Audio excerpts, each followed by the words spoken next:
Live, where news comes first. This is WECT News. Thanks for staying with us for WECT News at 5:30. I'm JC Caldwell. Now, there are plenty of breweries in southeastern North Carolina, more than a dozen in Wilmington alone.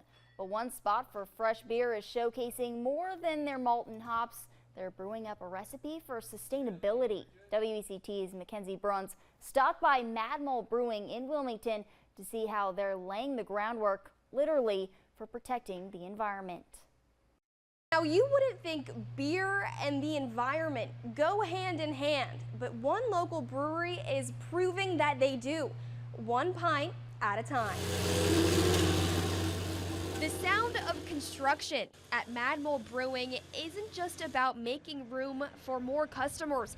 It's about making room for Mother Nature. Workers are installing permeable pavers in the driveway to prevent storm water runoff from reaching nearby Bradley Creek, which has a history of runoff contamination. Dan O'Ferns, the operations manager at Mad Mole Brewing, says this is just the brewery's latest efforts to protect the environment. And Bradley Creek's a very heavily impacted waterway, and so by capturing that first inch of rain, we're going to reduce the runoff and some of the waste from our parking lot that actually gets into Bradley Creek to try and help clean it up. So what is permeable pavement?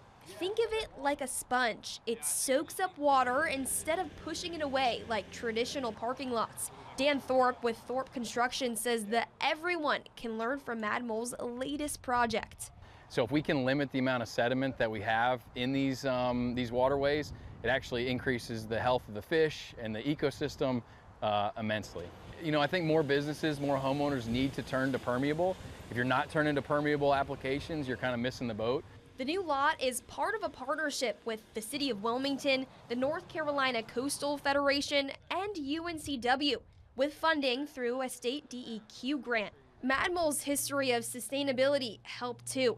It runs its entire brewing process off of solar energy and has diverted thousands of pounds of waste from landfills to recycling programs over the past 5 years. Fern says to keep an eye out for what they have on tap next, even while he watches their latest project brewing.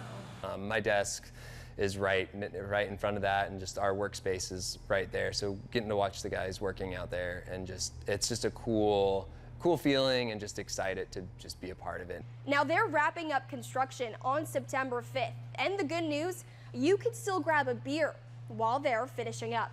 Reporting in Wilmington, Mackenzie Bruns, WECT News.